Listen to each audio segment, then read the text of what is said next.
This week on the Legion Clubhouse, will magic or science prevail? They were the heroes from the future, teenagers protecting the universe from those that would sow the seeds of chaos. Each had unique powers and abilities, and though they often had their differences, they came together to save the day as the Legion of Superheroes. Now, you can be a part of their adventures and learn the history of the future in the Legion Clubhouse. So we are now into the Magic War, and the Magic Wars, implying that there are more than one of them going on. Correct. And I like that we are basically telling people on the cover how many, how long is this event going to run? Which, is probably a good thing. I mean, we see that today with whatever's going on with Doomsday and the Magic universe. But at least people are going into this going, what is this? The Magic Wars? What? Magic is having a war? And it's having a war with science. And we find out mostly in this issue what happens when science fails. What happens when technology fails? More important. Especially, in the year 2989, where everybody is reliant on technology. Oh, is it really 2989 that everyone is reliant on technology? Or could it be today, Matthew? Because I really see whatever's going on in this particular issue is kind of an allegory for, hey, are we becoming too reliant on technology in our society? That is certainly a thing back in the 80s that people were concerned about. Certainly there were concerns about what would happen to our infrastructure, and still is kind of today. What would happen if an EMP, an electromagnetic pulse, went off, whether that be from a nuclear attack or a terrorist attack or the sun going wacky? What happens when technology fails? How does society survive when technology fails? And the answer is, I guess we just unplug it and plug it back in. I mean, it's a little more complicated than that, but kind of. I mean, and something that is really frustrating, and I know why they did it, is that not all technology is failing, and not all of the same kind of technology is failing at the same time. It's just this weird, chaotic nonsense. Yeah, because Telos's suit doesn't fail, the Legion flight rings don't fail, their Protecto suits don't fail. It's like, okay, if some of the technology is failing and others are not, like Dr. Jimmel will say, I don't remember if it's in this issue or the next issue. I think it's the next issue that some of their medical technology is failing and others are not. And so it's like, why are we picking and choosing? Is, whatever causing this question mark, because that's what we're supposed to be asking as readers. Is it picking and choosing what technology is going to be the most damaging or the most psychologically damaging? Like, if my kids didn't have the internet for 6 hours, that would be like the worst thing that ever happened in the world. They would be fine. Kids today. Oh, yeah, I know they would be fine, but I'm just saying that that's the equivalent in this world. So they're shutting off the sewage system. Is that such a big deal? I mean, RFK Jr. is swimming in it, and he says he's fine.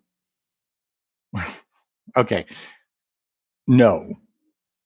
Those people are not a good example of what happens without science. Those people are a good example of why dumb people are dumb. That is what I'm going to get at in this issue is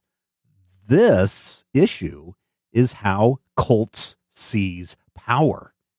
Because what ends up happening is everyone's like, oh, this is all magic's fault. Attack magic. And so everybody is riling up against magic because that is the easy thing to blame when the technology fails, right? So if we think about what goes on today, how do we, as the evil megalomaniacs of the world, the evil megalomaniacs of podcasting right here, how do we get people to get riled up and get on our side? We create an invisible enemy. Now, maybe magic is to blame on this, but we create this invisible enemy that is of a different color, a different, religious background. In this case, people who are magic, and we turn the rubes on on the science on the magic people. And so this is how cults seize power: is they create this chaos and then they step in because they're the only ones that can fix it.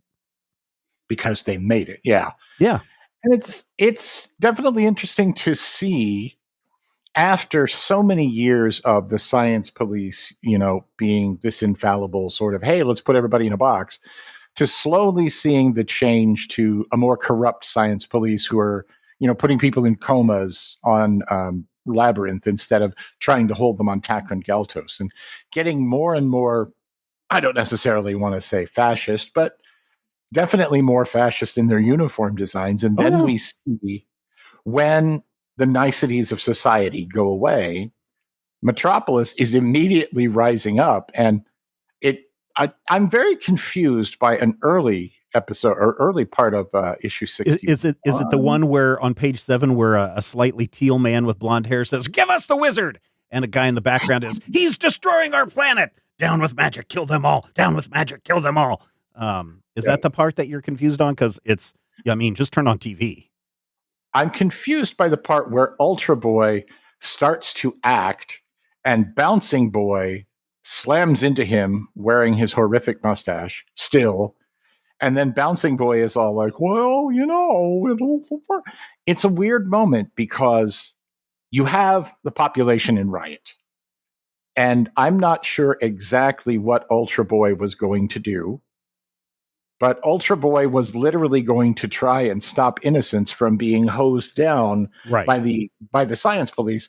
And somehow Chuck, who's always been, the happy-go-lucky goofy guy, gets to step in and be on the side of the police state. And it's just, it's another one of those moments that has not aged well, 35 years down the line. And I don't, I get the intent is not to say the police turning hoses on the populace is good. I don't get that, but I think it is more of Chuck trying to say, or the writer trying to say, hey man, if we are stepping in every time the science police can't handle a situation, what good is the science police, and can the people trust the police if they can't even get this part right? So let's just stand back and let's see what they do first. Again, that's still a bad thing. Kind of bad messaging and off messaging, but I think that is the better part, as opposed to, oh no, these people are writing, they deserve to be hosed down. Yeah, and it's very Reagan era messaging. Oh yes, very much so. Very much. Yeah, it's very much of a kind of a, law and order. We have to keep the peace, and yeah, the people are out it's not control. The magic users, it's the welfare queens we must attack. Ugh. Yeah. Hey, speaking of welfare queens, we get to see the end of Computo. Is it the end of Computo? I mean, his head goes kaboom, but we also see that everything unplugs and gets plugged back in by the end of the issue. No, it doesn't. Yeah. All the electricity comes back on at the end of the issue. Not at all least on Earth. And okay, so I get that the Legion is dealing with these things, and we have, Sensor Girl trying to come up with a plan, Ultra Boy and Bouncing Boy dealing with the crowd control. Why do we get a full page sequence of Shrinking Violet in the smallest bikini I've ever seen? Well, I know why, but why do we have a page of Shrinking Violet in the smallest bikini I've ever seen trying to clear a pipe to get fresh water back into Metropolis? Isn't this this feels like a job for Tellus to me. This seems like a situation where there are a number of Legionnaires you could send in, and also they don't have to be in their underwear. I mean, I'm just, I've been talking about how everyone is so thick in the art. Yeah, this would be a good time to have some thick art, but we don't go there. So, well, and I think that honestly, I'd rather see them not go there, simply because I feel like it's definitely this is a pandering moment, and it's really weird that they do that, because she could just be wearing her containment suit to do that. So yeah, I don't know. It's there for the 14-year-olds. Well, I mean, I get it, I guess. What I don't Magic get is Magic now. What I don't get is, I don't know, there's so much confusion in this issue about exactly what is going on. There is so much talk about, well, we don't know what's going on, and you don't know what's going on, and this guy doesn't know what's going on. Nobody knows what's going on, but we got to stop this. Do you know what's going on? No, I don't know what's going on, even though I'm part of a magic family. And it's like, I would expect by issue 2, we would have some more structure as opposed to more mystery box in this, especially for 4 issues. And it seems like there's a lot of standing around saying, do you know how magic works? I don't know how magic works. Do you know how magic works? I don't know how magic works. And it's just, I don't know, the structure of the story doesn't flow very easily. I feel like part of that is around about 1987 or so is when we really started seeing the cover indication of part X of Y, where we start actually breaking down and identifying what would eventually become arcs in a trade paperback, but just, mini arcs or mini series within the major series. And a lot of times, especially, at this point, 88, 89, 90, they feel very arbitrary. A death in the family feels very arbitrary because it picks up 1, 2, 3, 4. We killed the Jason Todd, we do all the things, but all of the plot lines, all of the bubbling stuff that, Doug Munch has been doing for 25 years, they're still there. They're still in there. These aren't traditionally what I would actually say are, today's 4-issue arc. This is like 4 issues of an ongoing story that really tie into it. But if you go back, we start seeing the problems with the Magic Wars a good 2 issues before Magic Wars Chapter 1. I feel like it's a situation where, I feel it's a marketing decision. Hey, let's put, 4-part series, part X of Y, because that seems to sell more books. And it's true, it does. Yeah, no, it does. Yeah, especially when people know that they're only invested for a certain amount of time.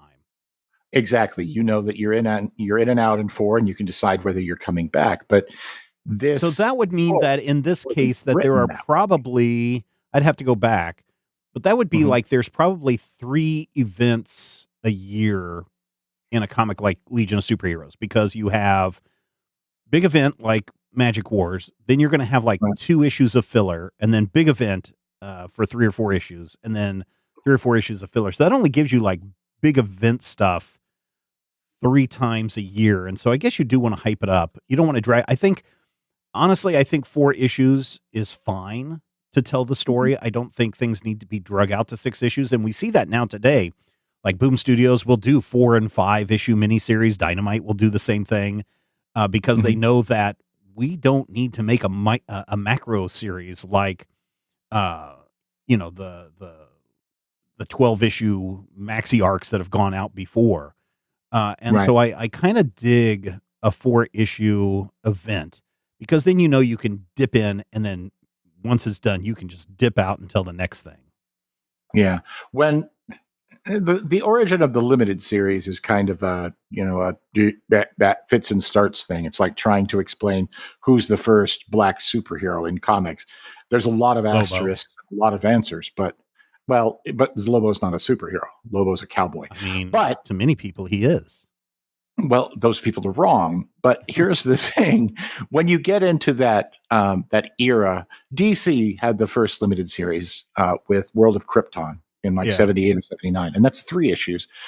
It was Hercules from Marvel in 82 that really made them say, "Hey, these limited series can be a thing." And Hercules was 4, and for a long time, 4 issues was the model. So Machine Man 2020 is 4 issues. A lot of the classic miniseries that we look at now are a 4-issue series.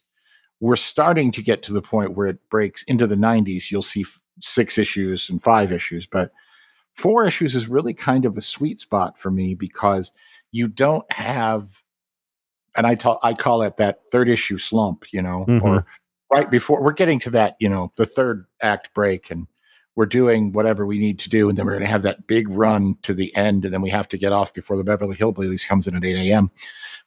Whatever it is we're doing. But I feel like the 4 issues is a real sweet spot for me. But I do agree with you. This doesn't feel like an issue. This feels weird. I mean, it's just I guess my problem is the storytelling is disjointed, and the finger pointing is just science bad, magic good throughout the whole thing. And it's just like repetitive, redundant, not interesting. I think that there are two main interesting things that happen in this issue for me. The first is the death of Mon-El for sure, because we see Right. the heart monitor go to nothing, right? So that is the most interesting thing. That's the number one interesting thing, is the death of Mon-El in this issue. Right. The second most interesting thing is when they finally get to, they're not even on Gym World. They're on, they're at the Magic Castle. They're on in Metropolis, and they go in and they're conducting a seance. And as Princess Projectra is conducting her seance, we get to see Karate Kid. We get to see Invisible Kid. We get to see Pharaoh Lad. And then in Chemical King, she doesn't get to see Mon-El, right? That's the weird, because he just died a couple panels before. That would have been more traumatizing than when she sees the Emerald Eye pop in and blow up everything. I think that the appearance of Mon-El, Mon-El in that last panel would have been so much more impactful. But those are the two most interesting things, is we are really saying goodbye to all of these people. And some of them are giving some very cryptic answers, like Karate Kid is like, this isn't the end. I've always said this. You've got Invisible Kid saying, hey, where I'm at now, everything is really strange. And then you have Chemical Kid who's in there saying, go to somebody. And then it's like, Zero Rocks. Yeah, go to 0 Hour, coming soon in the pages of DC Comics. Xerox is the name of the Sorcerer's World. Yeah, so I find all of that very, very interesting. It is cool. And the thing with the eye, I think, is designed to try and capitalize on Projectra's guilt at quote unquote killing, or at least letting the Empress die an episode ago, or episode or two ago. But I also feel like that, the interesting bit where we find out that Orlando was actually populated by escapees from the Sorcerer's World. So we've said Orlando is this weird backwards, kind of swords and sorcery King Medieval Arthur planet. Yeah. And the reason why is because these people are cosplayers. They're magic people, and they've built a society based on, Earth legends of times of myth and magic. Oh, and we'll get to a big reveal in the next. We'll get to the big reveal in the next issue, which is just like, I don't know if you really want to go there, but we'll find out what that mess means here in just a moment.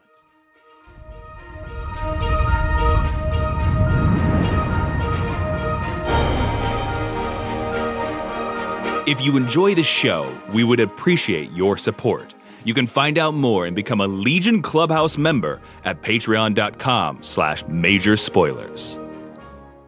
All right, let's get into issue 62. And if 61 is how cults get started, issue 62 has got to be a MAGA dream come true. Just because it's like, let us get rid of everything.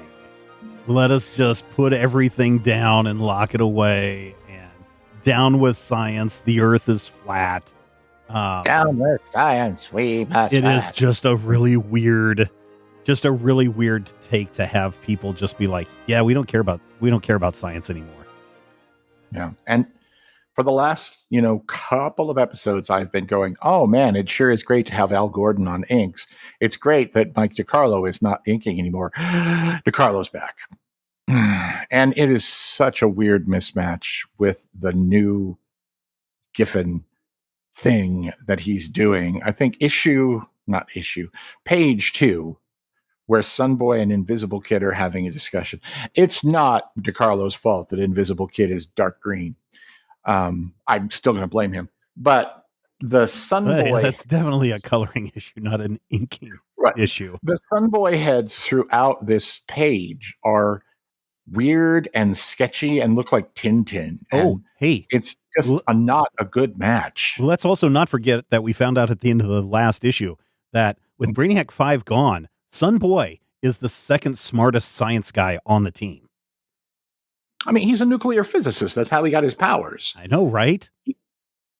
That's kind of scary. It is, but you have to realize that the leader of the team right now are a woman who grew up in a castle and a guy who is a literal burlap sack full of doorknobs. I mean, don't get me wrong. I love Bryn Londo. He's a fun character, but he is not a person I want in command of anything. I would not let him lead a parade, much less the Legion of Superheroes. It's bad, yo. Yeah. So, we also get a couple of other deaths, or at least one other death in this issue. We get the death of Magnetic Kid because apparently everyone knows that they have to go to the Sorcerer's World, and the giant grinning face that we've seen the last couple of issues finally gets out, and he's the one that has locked up the planet. Archmage. Yeah. And apparently the key to open the door is a human sacrifice, and Magnetic Kid is the one to do it. But before they get to the homeworld, they got to go through all of these magical spells. And you'd think that Princess Projectra would know that these are all spells. When the Emerald Eye hit her at the end of issue 61, she clearly says, "It's broken my link to the Aura Kills." And if you remember, the Aura Kill power is what gave her most of her additional magical abilities. When they finally did explain, how does she have supervision? How does she have, psychokinetic powers? How can she see what's happening in other rooms?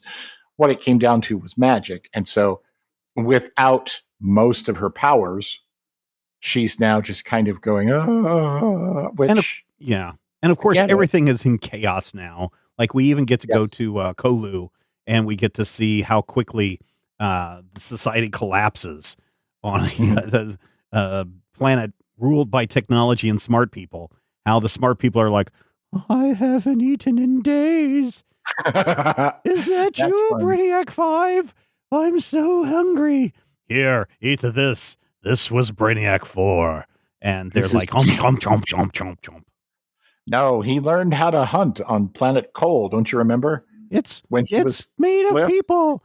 Brainiac 5 is made of people. Literal Soylent Green, y'all. We also get a look at Lalor, home of the heroes of Lalor, where we find that the worst chaos of all has fallen upon the face of Duplicate Boy, in that he also has grown a bouncing boy porn stash. A big old 1970s stash. Why?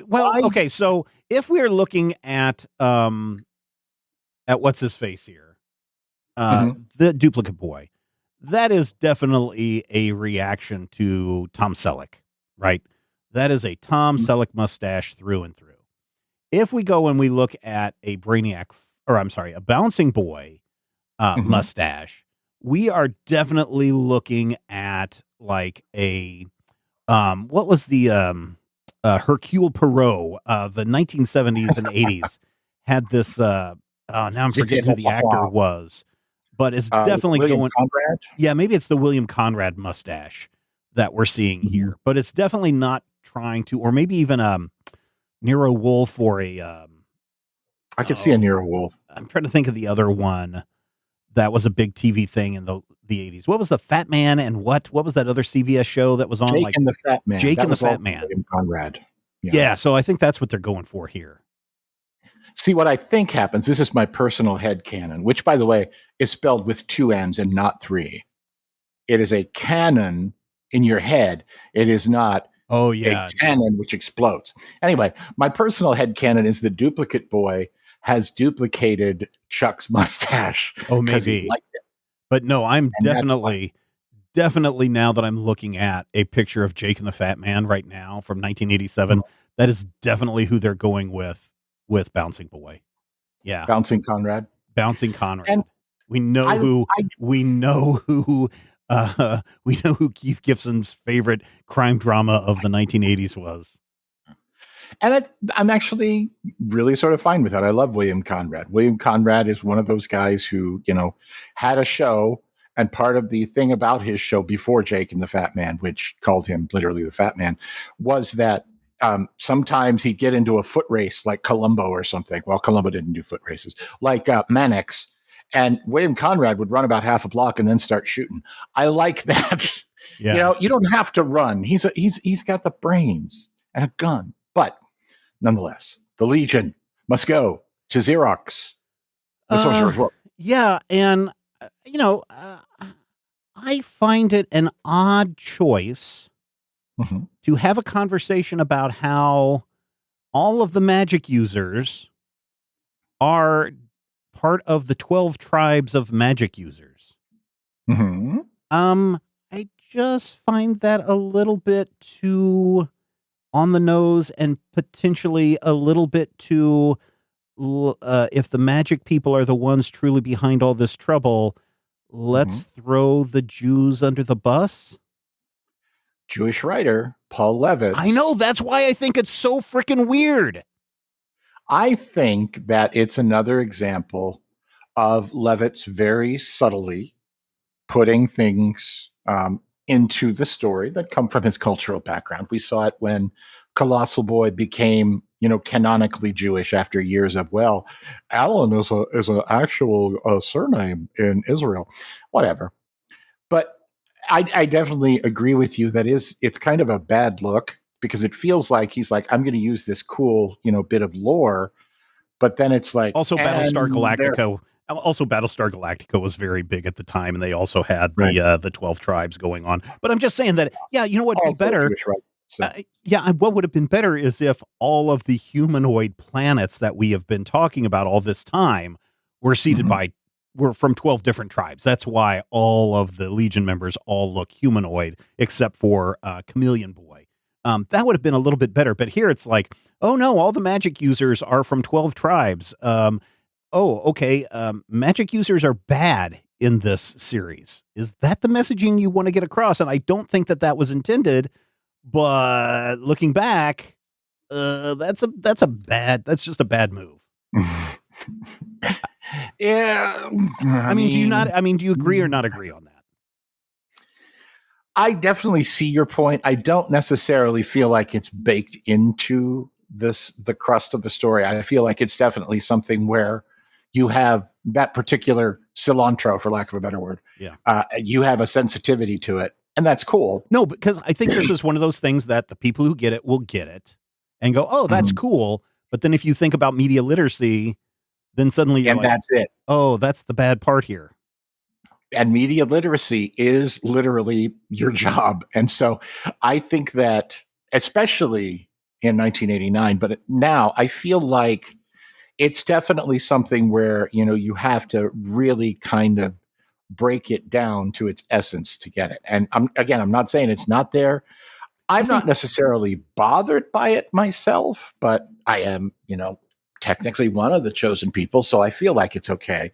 But also, you do have, I don't necessarily agree with the premise that magic users are bad, because the leader of the Legion is a magic user. White Witch is still sort of in play. But in this story, everyone is like, kill the magic users. Right. And they're the ones that are causing all this trouble. Maybe he's making a larger point about racism. Probably not. I think, is it honestly racism? Anti-Semitism? Well, I think it's an unintended consequence of trying to do something cool and clever. And I'm not trying to say that Paul Levitz is trying to throw his people under the bus or to create some anti-Semitism in the book, or to create a conversation about anti-Semitism 30 years later. But I think that if people who are in the know, and the minute that you see 12 tribes, for a lot of people, they instantly know what that means. And so I think that becomes a call out that then makes you go, oh, what else is he saying in this, in this issue? And I know that, 35 years ago, knowledge of a lot, pop culture knowledge specifically of a lot of these things was very limited and very surface level, very, kind of a JJ from Good Times understanding of things. And you're like, okay, this is a story and it has this character at the center of it. It's a Black experience. And then it seemed like for a long time, that's the only experience. And I feel like that may be kind of what we're getting here with Levitz, where he's taken that the 12 tribes. He's put it in this story, and I don't necessarily know that there's much more to it in the No, intention. there's probably not. I don't think there is. But then again, we do have that point where Magnetic Kid, who is, kind of coded as the younger brother, he goes in, the younger brother gets killed, and then the older brother, where's the older brother? Oh, he'll be back. Yeah, he'll be back. I'm just saying, there's definitely stuff in there or in here that draws upon those stories, that draws upon, I think Levitz's knowledge of the Torah. And it's not necessarily meant to be like when we read the Archie Spire comics and it's like, did you hear the good news about Jesus? But it is also a way of kind of injecting a little bit into these stories and maybe having people go, oh, I've heard of that. I don't know. It's an interesting point, and I feel like the biggest thing of it is Mike DeCarlo's inking, so I'm very, very distracted. You're happy with that. Yeah. I'm just like, I think the two biggest things out of this issue to come away with, again, not necessarily focusing on the 12 tribes thing, although that stood out for me, and I was like, hey, wait a minute. But I do think it is the death of Magnetic Kid, because we now have 2 issues in a row where heroes have died.